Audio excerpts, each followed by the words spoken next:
அவன் நியூட்ரனோட திட்டத்தை கொண்டு வரான். அந்த திட்டத்தை வச்சு அணுகுண்டு எல்லாம் வந்து விடும். 5 ஜில்லா அழிஞ்சு போயிடும். வெள்ளிக்குக்கு டேம் முதல்ல உடைஞ்சு போயிடும். இடுக்கி டேமும் உடைஞ்சு போயிடும். தேனி ஜில்லா மட்டும் இல்ல 5 ஜில்லா அழிஞ்சு போயிடும்.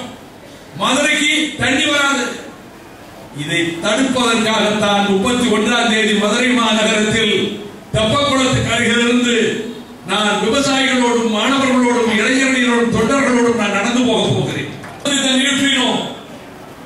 நான் 1600 கோடி ரூபாய் திட்டத்தை கோர்ட்ல ஹைகோர்ட்ல வாதாடி 2 வருஷமா நிப்பாட்டி வச்சிருக்கேன். தனி ஒரு மனிதனாக மறுமலர்ச்சி திமுக என்ன சாதித்தது என்றால் மத்திய சர்க்காரின் திட்டம் 2000 கோடி திட்டத்தை எங்கள் பொதுச் செயலாளர் வைகோ நீதிமன்றத்தில் வாதாடி தடை வாங்கி தடுத்து நிறுத்தி இருக்கிறார். இதை விட என்ன சாதிக்க வேண்டும்?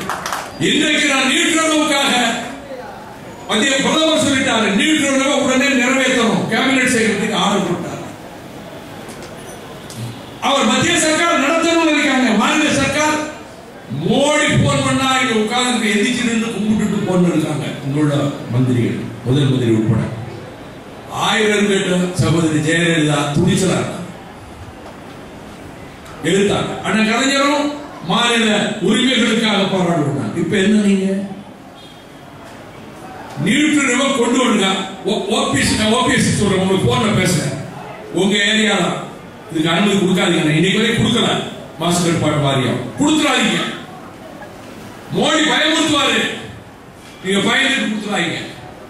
அப்ப என்ன செய்யறது? ஜனங்களை திரட்டுவோம். லட்சக்கணக்கில் போய் நிற்போம். நம்ம எழுந்து போராடணும். போலீஸ் வந்தா சந்திப்போம், அடிச்சா வாங்கிக்கிறோம். இதுக்கு மக்களை தயார்படுத்தத்தான் நான் மதுரையிலிருந்து வேகாத வெயில 31ஆம் தேதி புறப்பட்டு ஏப்ரல் 10ஆம் தேதி வரைக்கும் ஊர் ஊரா வர போறேன். வரும்போதுதான் நடிகர் சத்யராஜ் போன் பேசுறாரு. சினிமாவிலிருந்து நிறைய பேர் இப்ப வந்து நாட்டையே மாற்ற போறோம், ஆட்சி அமைக்க போறோம், முதலமைச்சர் ஆக போறோம்னு வர்றாங்க. நான் சொல்லலையா, சத்யராஜ் சொன்னது அப்படியே சொல்றேன். சத்யராஜ் புரட்சி தமிழன்.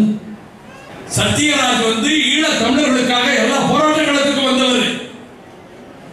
எல்லா போராட்டங்களுக்கு வந்தவர். அவர் வந்து விடுதலை புலிகளை சொல்லி நான் கட்சி ஆரம்பிக்கிறேன் ஆரம்பிக்கிறேன்.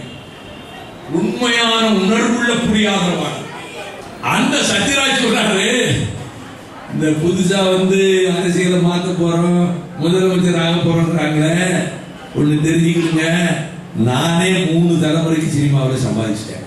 நான் சொல்லல, சத்யராஜ் சொல்றாரு. அப்ப இவங்க எல்லாம் எத்தனை தலைமுறைக்கு சம்பாதிச்சிருப்பாங்கன்னு நீங்க தெரிஞ்சுக்கிடுங்க. உங்களுக்கு எல்லாம் கேளுங்க. சத்யராஜ் சொல்றாரு, நானே 3 தலைமுறைக்கு சம்பாதிச்சிட்டேன்.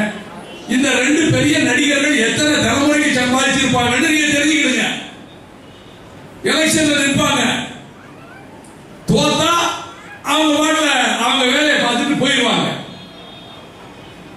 நல்லா கவனிக்கணும். சத்யராஜ் சொல்றாரு, தோத்தா அவங்க வாடல போயிடுவாங்க, ஜெயிச்சா உங்க தலைவிதி என்ன ஆகிறது?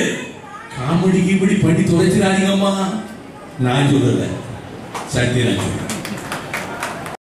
இது போன்ற சமூக நிகழ்வுகளை தெரிந்து கொள்ள லைக் பண்ணுங்க, ஷேர் பண்ணுங்க, கீழே கமெண்ட் பாக்ஸில் கமெண்ட் பண்ணுங்க. மறக்காம சப்ஸ்கிரைப் பட்டனை பிரஸ் பண்ணி பக்கத்தில் இருக்க பெல் பட்டனை பிரஸ் பண்ணிருங்க.